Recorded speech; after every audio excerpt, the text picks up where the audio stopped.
semaninha, né? Nossa, pra nós foi bem intensa essa semana, porque a Rafa tava doente, aconteceu de tudo. E dias sem dormir, de remédio, e acorda de madrugada pra dar remédio. Mas vamos lá, estamos aqui. Graças a Deus, hoje já tava tudo certo. E aí eu consigo estar mais tranquila hoje aqui pra gente conversar. Então, se vocês verem que eu me perder, que eu ficar... Dá uma relevada aí que a semana foi intensa. Já dá? Paulinho. Tá gravando já? Ah, tá. Ele me disse, ai, vai falando antes. Eu ficava falando aqui também. Tá. Hoje o título é Quem é o seu Deus? E quando eu peguei esse título, eu fiquei pensando que era... Eu pensei outra coisa que era para ser falado. Porque eu pensei assim, será que é para falar de, tipo, porque Jesus se refere ao dinheiro como Deus também, né? E daí eu pensei, nossa, será que é sobre isso que é pra gente conversar nesse dia? Mas não, depois eu fui entendendo o que ele queria dizer com esse título de quem é o seu Deus. Quando vocês pensam em Deus, quem vocês diriam que ele é? O que vem na cabeça de vocês a respeito de Deus, de como ele age, de como ele de Deus, enfim. E aí o Ed René ele usa uma frase que eu adorei, que diz assim, eu demorei para decorar porque eu me confundia tudo, mas dizia assim, Deus não é uma ideia minha. A minha ideia de Deus é que é uma ideia minha. A gente vai criando ideias de Deus na nossa vida conforme a gente vai vivendo. Eu cresci numa igreja luterana, então lá eu aprendi doutrinas e ideias de Deus conforme a igreja luterana, né? Então eu fiz a instrução, que para quem é católico é a catequese, e lá eu aprendi muita coisa sobre Deus, sobre a Bíblia, histórias, enfim, mas eu peguei a imagem que aquele meu pastor e aquela igreja tinha de Deus, né? E a gente vai formando durante a nossa vida ideias, né, de como Deus age, de como Deus é. Depois, quando eu fiquei mais velha, enfim, adulta, tinha a nossa família, né, amor? A gente foi para outras igrejas, outras instituições, e ali a gente foi recebendo mais algumas visões de Deus na nossa vida. E ali a gente começou também a ter mais contato com a Bíblia, com a palavra de Deus, ouvir mais opiniões de outros pastores. Graças a Deus a internet está aí, né, para isso. E conforme a gente ia ouvindo outras visões, outras pessoas falando a respeito de Deus, a gente começou a se questionar se a gente realmente acreditava naquele tipo de Deus. Qual Deus fazia sentido para nós? E às vezes, quando eu escuto ainda algumas ideias de Deus que nós tínhamos naquela época, eu ainda fico um pouquinho desconfortável, um pouco até estressada, que nem diz o Paulinho, que tem coisas que deixam a gente um pouco braba às vezes ainda. Que seria o quê? Qual Deus que não fazia e não faz mais sentido para nós hoje? Ah, eu até quero falar uma coisa antes, que eu quero usar essa historinha, que eu adorei essa historinha, dos rabinos. Tem uma história que diz assim, 2 rabinos, eles passaram a noite discutindo sobre Deus. Se Deus existia. E aí tá, eles foram dormir já à tarde da noite e chegaram à conclusão que Deus não existia. E aí no outro dia, eles acordaram e um rabino foi procurar o outro, lá no pátio onde eles faziam orações. E aí ele encontra o outro rabino orando, né, fazendo todo aquele ritual deles da manhã. E aí ele chega assim pro amigo dele e diz assim, tá, mas o que tu tá fazendo? Ele falou, tô orando, né? Ele falou assim, mas a gente não tinha chegado à conclusão que Deus não existia? Aí ele falou assim, tá, mas e o que Deus tem a ver com isso? E o que ele quer dizer com isso? Que nós criamos ideias de Deus que são nossas, não são necessariamente Deus, né? Então, a gente luta, na verdade, com as nossas ideias. Quando eu e o Rafael, a gente se olhou e enxergou coisas que nós acreditávamos sobre Deus, a gente começou a se questionar muito. Será que é assim mesmo? Será que Deus faz isso? Será que Deus age dessa forma? Será que Deus pensa isso? Porque para nós já não estava mais cabendo. Mas, na verdade, a gente não estava lutando contra Deus, contra quem Deus é, mas contra as ideias que nós tínhamos a respeito de Deus. E essas ideias eram as seguintes. Vamos ver se vocês, em algum momento, já imaginaram um Deus assim. Deus, as ideias que nós tínhamos a respeito de Deus pararam de fazer sentido quando a gente tinha uma ideia de que Deus estava lá no céu. Essa aqui eu tinha muito quando eu era criança, assim. Mas que Deus estava lá no céu, que ele era um ser supremo, maravilhoso, e ele ficava cuidando de nós lá de cima, né? E depois, conforme eu fui crescendo, eu fui ainda acrescentando a isso, que Deus estava cuidando se eu fazia coisas certas ou erradas lá de cima. E que ele ia me punir se eu fizesse errado, ou me abençoar se eu fizesse certo. Então eu tinha essa ideia, eu tinha a ideia de um Deus autoritário. Depois, conforme eu fui ficando mais velha ainda, um Deus moralista, onde tinha que fazer tudo certinho. Depois, um Deus meritocrata, que esse foi o que mais me revoltou, eu acho, que era um Deus onde eu precisava fazer para receber, né? Onde eu ia receber conforme eu merecesse, conforme que eu entregasse para ele. Um Deus que hoje não faz nem um pouco de sentido para mim, eu vou baixando aqui, gente. Um Deus que hoje não faz nem um pouco de sentido para mim, que é um Deus autoritário, que se a gente não faz o que ele quer, ele vai ficar bravo, ele vai ficar magoado, ele vai ficar chateado, como se ele precisasse disso. E aí a gente começa a se questionar, será que é assim mesmo, né? Esse Deus que ele está na categoria da religião, que é um Deus que a gente precisa merecer, um Deus que a gente... Peraí. Um Deus de obrigações, um Deus de benefícios, né? Esse Deus é o Deus que geralmente a religião nos apresenta, né? E hoje para nós não cabe mais. Também, outra coisa que a gente começou a se incomodar um pouco, era como se Deus fosse indiferente com a dor humana, né? Ou até complacente. Algumas perguntas na nossa vida não têm resposta. Algumas coisas que a gente passa na nossa vida, a gente nunca vai entender, né? Mas aí a gente vai geralmente nos velórios acontece isso, as pessoas estão lá muito tristes, perderam alguém querido, e alguém te abraça e diz, não, Deus escreve reto por linhas tortas. Esse Deus, para mim, hoje não faz mais sentido. Esse Deus hoje não cabe na minha vida. Deus fecha uma janela e abre uma porta, como se Deus estivesse lá em cima, fazendo microgestão de nós. E cuidando, não, hoje esse daqui vai ser demitido, hoje esse daqui vai, sei lá, vai acontecer alguma coisa, vai passar no vestibular. E hoje, para mim, não faz mais sentido esse Deus longe que fica selecionando pessoas. Esse deu dízimo, então vai ser abençoado financeiramente. Começou a não caber mais. E aí a gente começou a ouvir outras ideias, outros pastores, quando isso começou a nos incomodar. A procurar na palavra o que está escrito ali sobre Deus. Quem Deus é? Ó, caiu meus anel. Pega.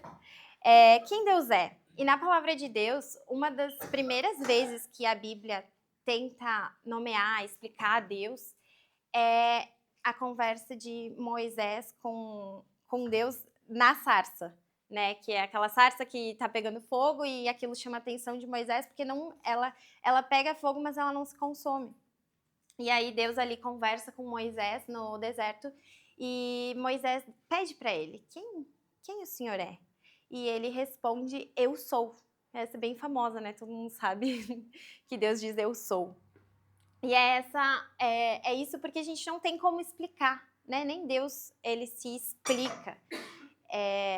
Tem o pessoal lá dos judeus, os estudiosos, eles falam que o som mais parecido de quando Deus respondeu Moisés na sarça é o som da nossa respiração. É o som do nosso suspiro. Deus responde assim. E o que a gente consegue tirar disso, entender disso, é que Deus diz assim para Moisés, eu sou o fôlego, eu sou a tua vida, eu sou o que dá vida para ti.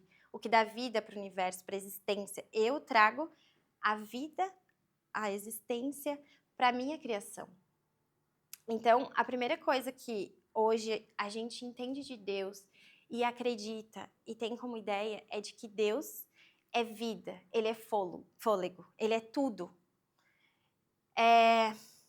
Deus, ele não é porque podem existir vários, mas só existe um. Não, ele é um porque ele é unidade. Tudo está dentro de Deus. Nós vivemos por causa do fôlego de Deus, por causa da vida de Deus. Então Deus, ele é vida. Ele traz a vida, tudo. Ele traz a existência. Deus diz assim para Moisés também, que não era para tentar representar ele, não era para tentar trazer uma imagem dele, tentar querer dizer, Deus é isso, Deus é aquilo, trazer uma imagem a Deus, porque ele é tudo. E se a gente coloca Deus numa imagem, dentro de uma imagem, se eu digo que ele é esse copo, ele já não é cadeira, mas Deus é tudo. Então, ele está em tudo e ele é tudo. Por isso que a gente não tem como trazer uma imagem de Deus. Não posso dizer Deus é preto, porque daí ele não é branco.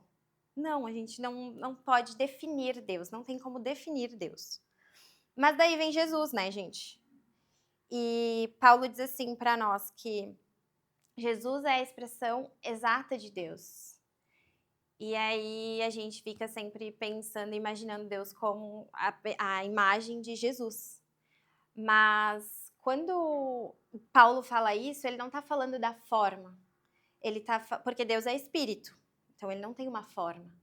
Mas ele está falando do jeito, do caráter, das ações de Jesus, que representa quem Deus é. E todas as vezes que a gente olha para Jesus e que a gente lê sobre Jesus e a gente ouve sobre Jesus, a gente tem a certeza de que ele é amor. E Jesus chama Deus de Pai. Também, então, ele nos traz essa ideia de que Deus é Pai, né? Amoroso. Deus é um Pai amoroso. Deus é amor. E ele diz para nós que não é o Pai dele só, é o nosso Pai também. Então, hoje nós podemos ver Deus como um Pai. E amor. O amor... Peraí, deixa eu só passar aqui, senão eu me perco. Isso. Então, Jesus nos mostra Deus não exatamente na forma, mas no caráter, na relação que ele tem com a criação e com a criatura. Deus, ele se manifesta através de Jesus pelo amor. E o Deus que faz sentido hoje para nós é o Deus que se revela em Jesus. É esse Deus amoroso, esse Deus que a gente pode chamar de Pai, e esse Deus que ele é pro outro. O amor, o Ed até fala assim, que o amor, ele não cabe em si, ele precisa transbordar. Antes a ideia de Deus que eu tinha, ela era uma ideia muito egoísta. Ela era uma ideia de um Deus para mim. Um Deus onde eu ia em busca para ser melhor para mim mesma, um Deus onde eu ia em busca para melhorar o meu relacionamento, a minha vida, para me dar um emprego novo, para trocar de carro. E quando a gente busca Deus assim, a gente está buscando um Deus para nós. E a gente acaba criando ideias de um Deus que ele é só nosso. E o Deus que Jesus nos apresenta através do amor, ele é um Deus que é para o outro, ele transborda, ele é para fora. Por isso que o Ed diz que o amor não cabe em si, né? Então, hoje, o Deus que faz sentido para nós é esse Deus de amor. É o Deus onde eu quero estar junto e nunca acaba em mim, nunca para em mim, sabe? É um Deus que eu sempre consigo transbordar na vida do outro, para o outro. E o que eu tenho aprendido mais ainda é que a gente fala bastante aqui, né, sobre amar a Deus no outro. Hoje não faz mais sentido um Deus para mim que ele fica ali na minha caixinha, eu venho aqui para eu mesma me beneficiar de algo. Hoje, para mim, faz sentido quando eu amo alguém, eu amo Deus no outro. E ali eu vejo muito Deus, porque Jesus ele era assim, né? Ele nunca parava nele. Ele sempre estava distribuindo. E é esse amor que nos traz a vida. Deus disse para Moisés que quando ele fala eu sou, e aquele som é de suspiro, de respiração, ele está dizendo assim: eu sou o que mantém vocês vivos. Não existe vida fora de mim. E quando eu me fecho em mim mesmo para tentar viver essa vida sozinho com Deus, a gente morre. Porque não tem vida, não existe Deus sem amor. Então, logo, não existe vida sem esse Deus relacional, esse Deus de amor. Hoje eu até postei lá no meu Instagram, mas esses dias eu estava lendo uma frase que dizia assim: o que vem à nossa mente quando pensamos em Deus é a coisa mais importante a respeito de nós mesmos. Isso me fez questionar, porque muitas vezes a gente ouve as pessoas falando, não, Deus é juiz, ou enfim, amor. Mas se eu vejo Deus como amor, eu vivo como uma pessoa amada e eu transbordo esse amor. Se eu vejo Deus como um juiz, eu vivo como uma pessoa com medo, sempre me cuidando o que eu estou fazendo. E isso reflete muito na nossa vida, nos nossos relacionamentos. Porque a partir do momento que eu vivo com medo e tentando me cuidar para fazer as coisas certas, eu também viro juiz na vida do outro, né? Então, hoje, o Deus que a gente acredita e o Deus que faz sentido para nós é esse Deus de relação, esse Deus que é vida, que é tudo em todos, que nos traz o fôlego, que dá vida à nossa existência. É o Deus que não só isso, a partir dessa vida, desse fôlego, nos ensina o que é o amor, a amar, e que esse amor que ele transborda em nós não para na gente. É para ser dividido com o outro. É um Deus que não é egoísta. E uma coisa que eu quero falar aqui também para vocês é que a gente pode ouvir muitas ideias a respeito de Deus. Inclusive, essa aqui é a minha ideia, né? Mas a coisa que vai mais fazer sentido para vocês em relação a Deus é a experiência de vocês com Ele, né? Quando Moisés vê a sarça, enfim, nessa passagem da Bíblia, diz que ele ficou com medo. Então a gente pode entender que naquele momento Moisés teve medo de Deus, ou seja, ele tinha uma ideia de Deus que fazia ele se assustar com aquilo que estava acontecendo. Mas depois Moisés teve várias outras experiências com Deus e ele não teve mais medo, não dizia mais isso. Então ele conseguiu mudar a ideia dele de Deus a partir do momento que ele foi tendo experiências íntimas com Deus. E nas experiências que eu venho tendo com Deus, geralmente são através da vida dos outros. E eu reafirmo mais ainda para mim que Deus é amor e Ele só quer amar. Então, hoje eu quero deixar isso muito forte para vocês, assim, e que a gente consiga ter essas experiências e renovar essa ideia que a gente tem de Deus, que a gente vem desde que a gente nasce escutando e a gente vai acreditando e vivendo amedrontados, vivendo se sentindo culpado ou tentando ganhar algo de Deus através dos nossos atos certinhos ou enfim, de que Deus vai gostar. Quando a gente diz que a vida tá em Deus e todos nós estamos dentro de Deus, Paulo fala, né? A gente subsiste em Deus, ou seja, nele a gente se move, existe, vive, tudo dentro dele, não existe nada fora. Quando a gente diz isso, se torna tão mais bonito porque Deus já não é mais aquele velhinho que está lá no céu cuidando da gente. Ele está aqui agora, ele está em tudo e em todos. E isso muda todas as coisas quando a gente começa a se relacionar com Deus. Nós precisamos ter as nossas experiências E eu tenho certeza que a partir do momento que a gente tem as nossas experiências, esse outro Deus, essas outras ideias de religiões que nos foram passadas, elas não fazem mais sentido. Porque a gente começa a sentir e experimentar de um Deus que é puro amor e só quer amar. Era isso que eu tinha para falar hoje, gente. Espero que tenha sido bem claro, porque foi um tema bem desafiador, porque é muito difícil a gente falar de Deus. Assim, porque nem ele mesmo se denomina algo, né? Não. Então, eu tentei falar assim um pouquinho do que eu acredito e o que hoje faz sentido mesmo para nós. É isso.